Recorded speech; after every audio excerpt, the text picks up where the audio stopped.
আসসালামু আলাইকুম। এটেন বাংলা সংবাদে সবাইকে স্বাগত জানাচ্ছি আমি অনামিকা হাসান পুনম।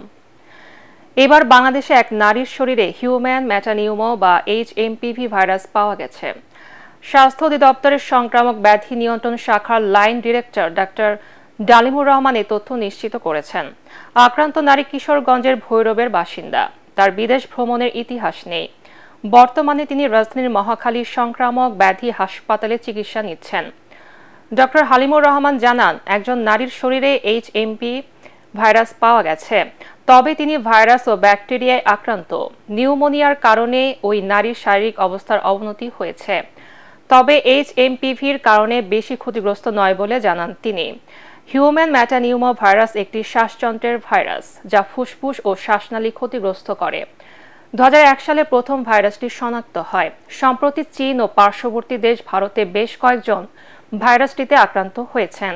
এতে আতঙ্ক ছড়িয়ে পড়েছে।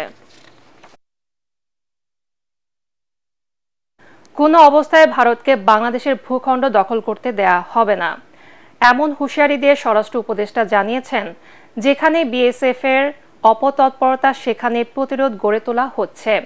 এজন্য শক্তি বাড়ানো হচ্ছে সীমান্তে। তিনি জানান, আওয়ামী লীগ সরকার ভারতকে সীমান্তে অসম সুবিধা দিয়ে চুক্তি করেছে, যার সুযোগ নিচ্ছে দেশটি। সমস্যার সমাধানে আগামী মাসে বিএসএফ এর মহাপরিচালকের সঙ্গে বৈঠক করবেন বিজিবি প্রধান। রিপোর্ট মাহবুব কবির চপলের। ভারতের সাথে সম্পর্ক বদলে গেল একটি পলকে। শেখ হাসিনার পতনে আচরণ পাল্টে গেছে দেশটির। প্রতিবেশী হয়ে উঠেছে এখন প্রতিদ্বন্দ্বী। আন্তর্জাতিক নিয়ম অনুযায়ী দুই দেশের সীমান্তের 0 পয়েন্টের 150 গজ অর্থাৎ 300 হাতের মধ্যে কোনো ধরনের মেরা বা উন্নয়নমূলক কাজ করা যাবে না, কিন্তু তা মানছে না ভারত।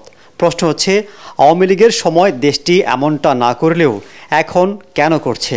স্বরাষ্ট্র উপদেষ্টা জানান, এতদিন শেখ হাসিনা ভারতকে অসম সুবিধা দিয়ে আসছিল। আগের সরকার এখানে কিছু কিছু জায়গায় তারা ইন রাইটেন তারা লিখিত দিয়ে গেছে, এই জায়গায় এটা করতে পারবা, এই জায়গায় এটা করতে পারবা, বাট যেগুলি তাদের দেওয়াটা উচিত হয় নাই।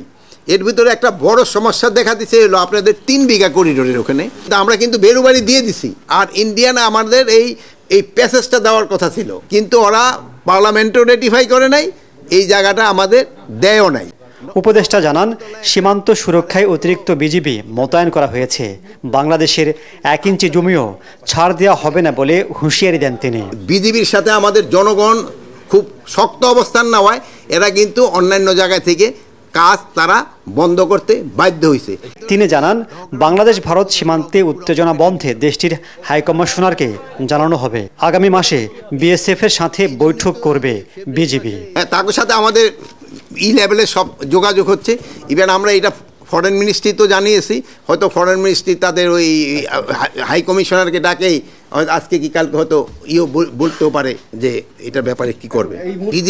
একটা ভিজিট আছে নেক্সট মান্থে মিটিংয়ে, এটা নিয়ে আলোচনা হবে এবং আলোচনা করে এটা আমরা ফেব্রুয়ারিতে আমরা এটা যেন ওইটা হয় বন্ধ করা যায়। বাংলাদেশ ভারত সীমান্তে 4156 কিলোমিটারের মধ্যে 3271 কিলোমিটার কাঁটা তারের বেড়া দিয়েছে ইন্ডিয়া।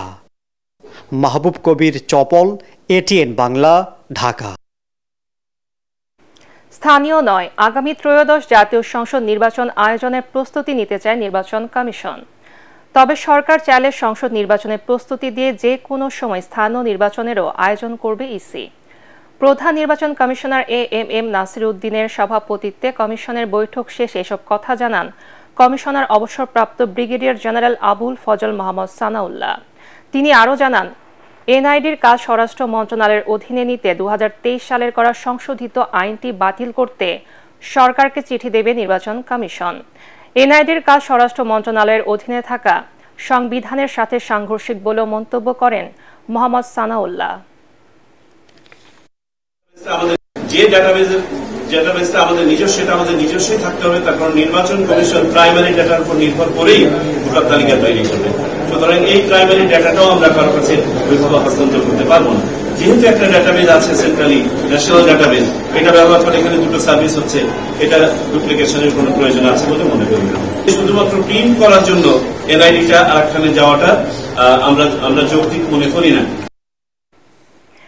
বিএনপি মহাসচিব মির্জা ফখরুল ইসলাম আলমগীরের সঙ্গে সৌজন্য সাক্ষাৎ করতে চেয়ারপারসনের গুলশান কার্যালয়ে গেছেন ইউরোপীয় ইউনিয়নের রাষ্ট্রদূত মাইকেল মিলার।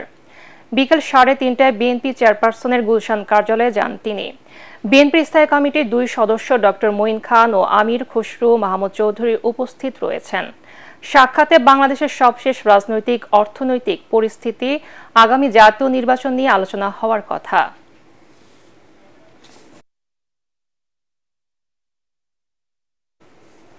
পরবর্তী সংবাদ দেখার আমন্ত্রণ জানিয়ে এখনকার মতো শেষ করছি। এটিএন বাংলার সংবাদ ইউটিউবে দেখতে ব্রাউজ করুন youtube/ATN বাংলা নিউজ। ধন্যবাদ সবাইকে।